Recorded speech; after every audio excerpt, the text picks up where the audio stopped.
France Inter.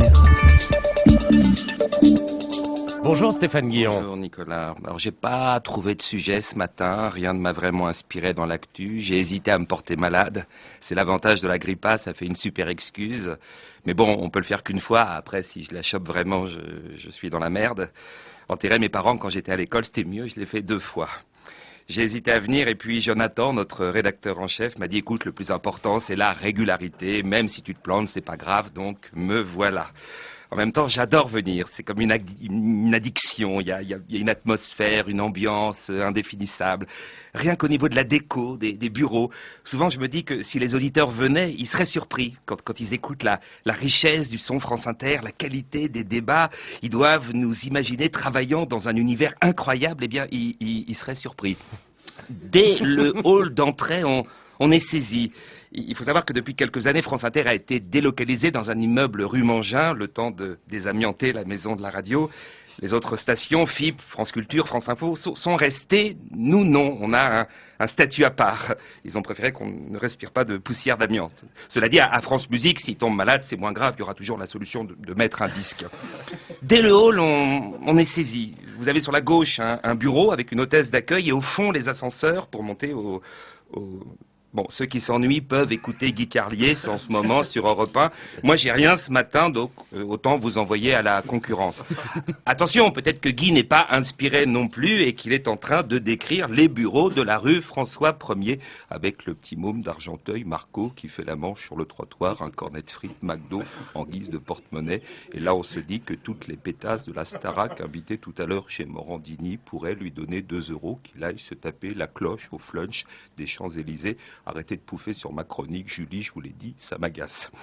Dans le hall de France Inter, vous avez toutes les affiches des films parrainés par la station. Ce sont des films plus que d'auteur, hein. On est au-delà de l'auteur. Ici, on n'accepte un parrainage qu'à partir du moment où Télérama et Arte ont jugé le film trop divertissant.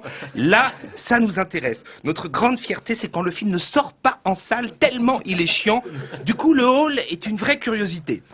Dès que vous sortez de l'ascenseur, vous êtes intrigué par l'odeur du café.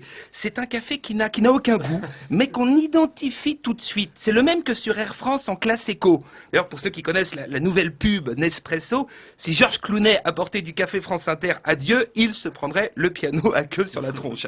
Oui, il faut connaître la nouvelle pub.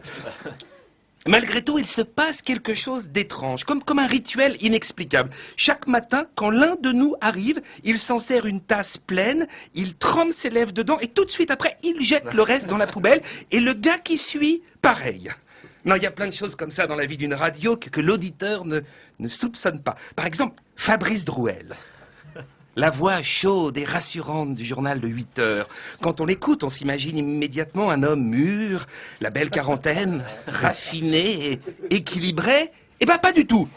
Est-ce que l'auditeur soupçonne une seconde un dandy pétri d'angoisse, un physique qui oscille entre le moniteur de ski et le chirurgien esthétique, un look totalement improbable, des articles haute couture, souvent trop petits ou trop grands, probablement chinés après son journal dans des solderies de luxe du 16e arrondissement. L'homme qui parle de l'Iran, de l'Afghanistan, des problèmes du monde, s'habille comme Madame de Fontenay.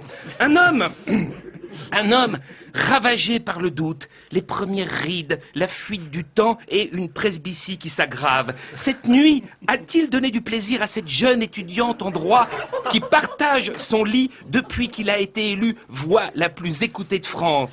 Elle se couche quand il part travailler, elle l'épuise, et s'il perd son titre, restera-t-elle avec lui? S'enquère-t-il inquiet auprès de Thomas Legrand? Thomas, concentré sur son papier, emmitouflé dans une veste de bûcheron canadien qu'il affectionne particulièrement, le rassure à moitié. Elle couche avec un homme, pas avec un micro. Voilà, vous connaissez maintenant la vie secrète de votre radio préférée.